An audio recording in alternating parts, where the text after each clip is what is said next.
안녕하세요. 축제먹입니다. 토트넘이 풀럼전 지면서 이제 4경기 연속 승리가 없고 3연패가 됐는데 이제 좀 추가적인 얘기를 해보려고 합니다.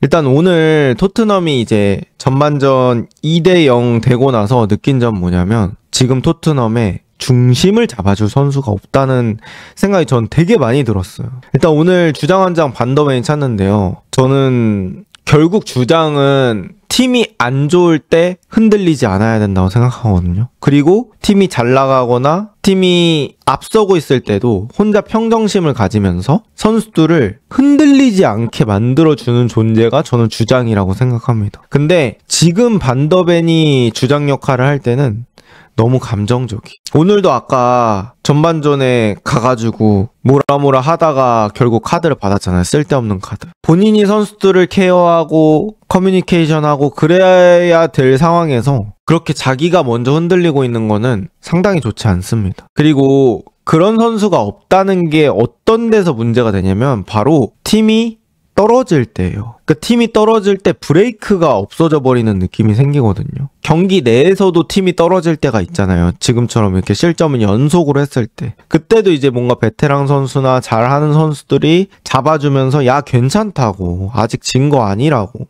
이런 식으로 얘기하면서 좀 컴다운을 시켜야 되는데 토트넘 선수들은 골 먹히고 그렇게 되면은 너무 흔들리는 상황이 많이 발생합니다. 일단 그것부터 정신적인 부분부터 좀 잡아줄 수 있는 어떤 선수가 필요하다고 생각을 해요. 그리고 또 느끼는 건 프랭크 감독이 한 경기마다 전술 변화의 폭이 저는 크다고 생각합니다.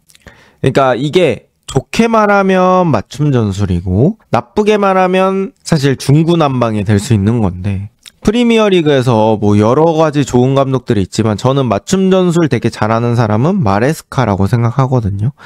근데 이제 마레스카의 전술을 보면은 어느 정도 그 플랜 A라는 그 틀 안에서 약간의 꼬임들을 가져갑니다. 뭐 라이트백의 성향을 바꾼다든지 중앙 미드필더의 조합만 어느 정도 바꿔서 나온다든지 그런 느낌인데 프랭크 감독은 그 전술 변화의 폭이 좀 큰 느낌이에요.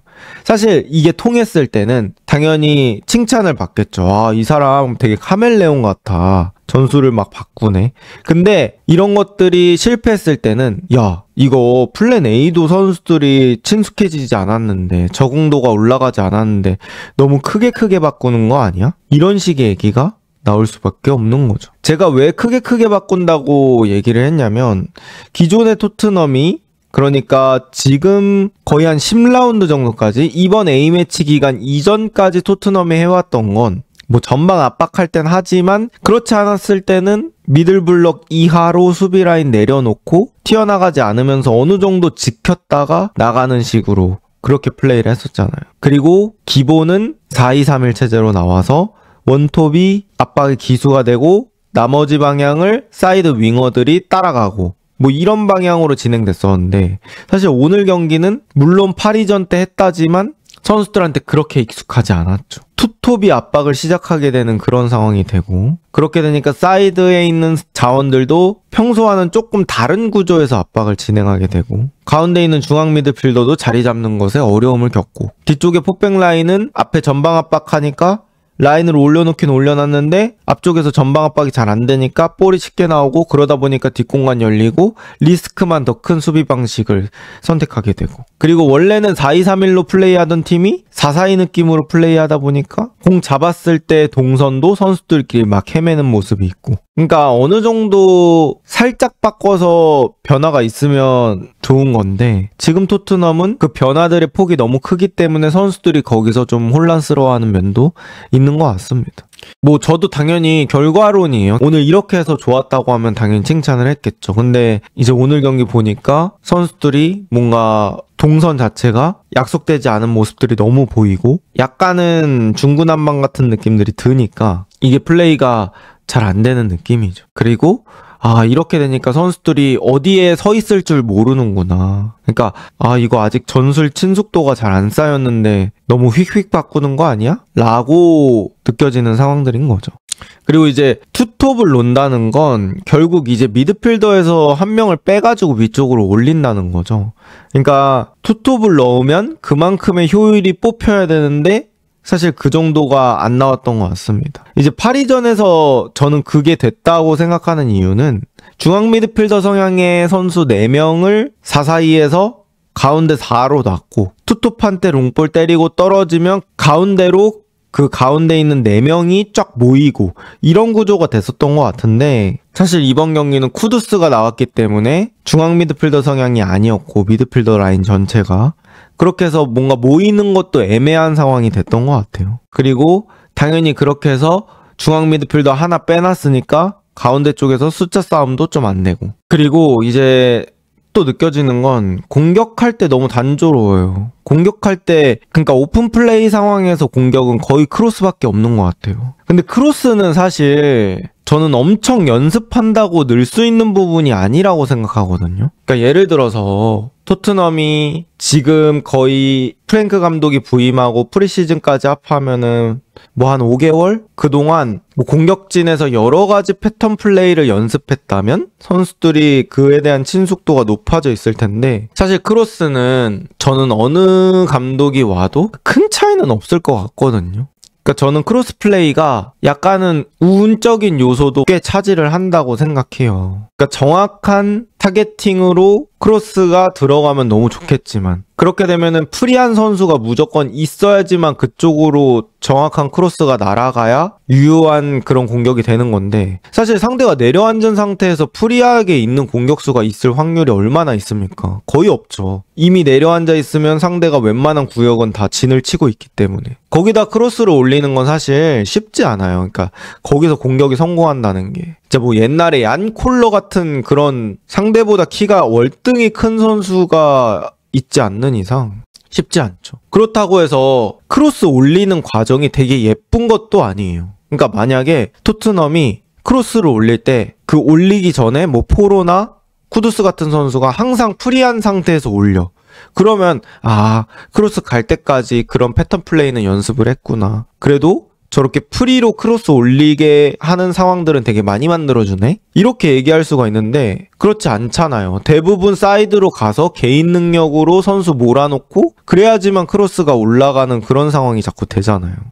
그러니까 내가 크로스라는 칼을 준비했어요. 그러니까 크로스라는 무기를 준비했으면 그 무기로 뭐 찌르는 것도 연습해보고 베는 것도 연습해보고 그렇게 연습을 해봐야 되는 건데 뭔가 그냥 크로스 올려 라는 지침만 주고 그냥 선수들 박스 안에 넣어놓고 이렇게 하다 보니까 공격이 되게 단순해진다는 느낌이 많습니다. 당연히 단순한 공격은 상대방이 막기 쉽죠. 그럼 이제 제가 프랭크의 마음을 들여다볼 수 없으니까 생각을 해보면 프랭크는 토트넘 선수들을 스쿼드를 어느 정도까지 평가를 하고 있는 건가.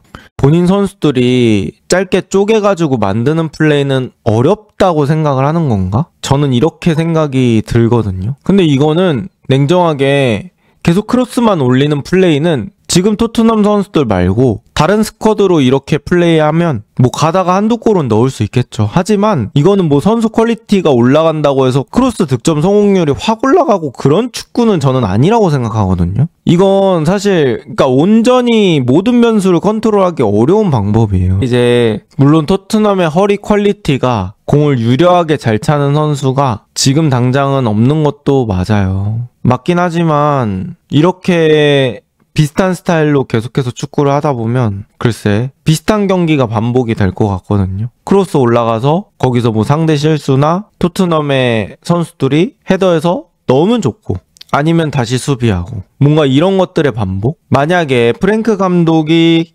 결국에는 새로운 선수들이 온다면 예를 들어 솔랑키, 셉세비가 돌아온다고 했을 때 비슷한 축구를 한다. 저는 이거는 상위권 가기 되게 어려운 축구라고 생각을 해요. 결국에 상위권에 있는 팀들은 일단 실점이 적습니다. 실점이 적은 이유는 그들이 방패로 막기 때문이 아니에요. 상대한테 계속 창으로 위협을 하기 때문에 상대가 쫄아서 나오질 못해요. 쉽게 말하면 공을 점유하고 눌러놓기 때문에 얻어맞을 일을 줄이기 때문에 실점이 적은 느낌이거든요. 뭐 제가 아스날 예시로 들지만 아스날 말고 첼시도 그래요. 맨시티도 그렇잖아요. 일단 기본적으로 주도권을 가지면서 플레이를 하기 때문에 상대한테 공격당할 일이 다른 팀에 비해서 적은 거죠. 뭐 공격의 치명도와는 상관없이. 근데 토트넘은 어떻게 보면 공을 일단 조금 빨리 소진하는 것 같아요. 근데 공을 빨리 소진하는 팀들은 대부분 역습에서 소진하는 그런 빈도들이 있거든요. 그러니까 역습할 때 빠르게 상대가 수비 자리 잡지 않았을 때 슈팅하고 내려오고 뭐 이런 느낌인데, 토트넘은 상대가 자리 잡았을 때 되게 소비를 빠르게 해요. 상대가 수비 자리 잡았을 때 그냥 크로스를 막 투입을 해요. 당연히 쉽지 않죠? 자리 잡았으니까. 그럼 거기서 소유권 잃고 다시 수비. 그러다 보니까 토트넘은 방패로 막아야 되는 시간들이 많아집니다. 당연히 맞아야 되는 상황이 많아지면 뭐 아다리로 먹히는 일도 있을 테고 운이 안 좋은 상황도 발생할 테고, 이런 팀은 생존은 할 수 있겠지만 탑독으로 올라서기는 어려운 게임 모델이 될 수 있거든요. 그러니까 지금 미드필더 퀄리티가 그렇게 좋지 않은 것도 맞는데요. 그렇다고 해서 저는 아예 못 만들 스쿼드는 아니라고 생각하거든요. 왜냐면 포스테코글루 있을 때도 지금 스쿼드에서 뭐 큰 차이가 있었던 건 아니에요. 가운데 중원은. 물론 그때 메디슨과 콜루셉스키가 번갈아 가면서 나오긴 했지만 그 두 명이 다 없을 때도 어느 정도 만들어가는 축구로 나왔던 장면들이 있잖아요. 냉정하게 지금 부상 선수 제외하고 미들진 중하위권이랑 비교해도 후달림.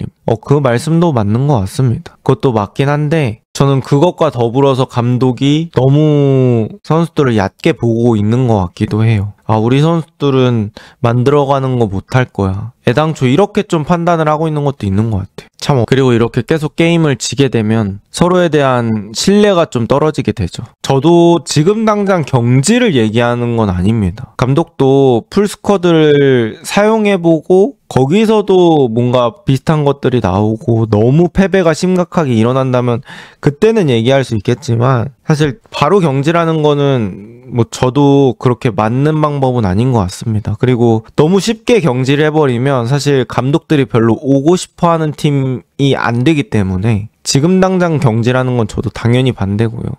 그럼에도 사실 여러분, 부상 없는 팀은 없긴 하거든요. 시즌 중에 스쿼드가 100% 가동될 때가 거의 없습니다. 여러분들도 아시겠지만. 이건 뭐 토트넘뿐만 아니라 다른 팀도 마찬가지예요. 토트넘이 뭐 다른 팀에 비해서 부상이 좀 많은 편이긴 하지만 그럼에도 불구하고 그냥 스쿼드는 온전히 100%로 운영되기가 힘들어요. 그래서 언제 어느 상황이든 항상 스쿼드에 공백이 있을 게임이 들어갈 텐데, 그런 상황에서는 있는 선수들로 잘하는 능력도 저는 필요하다고 생각하거든요. 근데 요새는 그것도 잘 안 되니까 좀 어려운 것 같습니다. 참 어렵네요. 근데 이제 어느 분이 그냥 부상이야, 리그 어느 팀을 가도 어느 정도 안고 가는 이슈인데 토트넘은 당장 주전이 부상당하면 후보가 급이 좀 많이 차이 나는 게 문제라고 말해주셨는데 저 말씀은 어느 정도 맞는 것 같아요. 그러니까 토트넘이 다른 팀에 비해서 뎁스 차이가 좀 있다. 1군과 2군에 좀 차이가 있다. 이런 부분들. 그리고 브렌트포드 때는 그 스쿼드가 프랭크 아래서 되게 오랫동안 맞춰지기도 했고, 그 다음에 이제 거기 있는 선수 구성 자체가 역습을 되게 잘하는 선수들로 구성이 되어 있었던 것 같아요. 토니, 은베모, 위사, 그리고 샤데, 담스고로 같이 많이 뛰는 선수들. 그 뒤쪽에 네르고로 있죠. 골키퍼는 라야 있었고, 그리고 그때는 뭐 백스리 백파이브도 어느 정도 변환하면서 사용이 가능했었고, 상당히 지금 어려운 상황인 것 같습니다.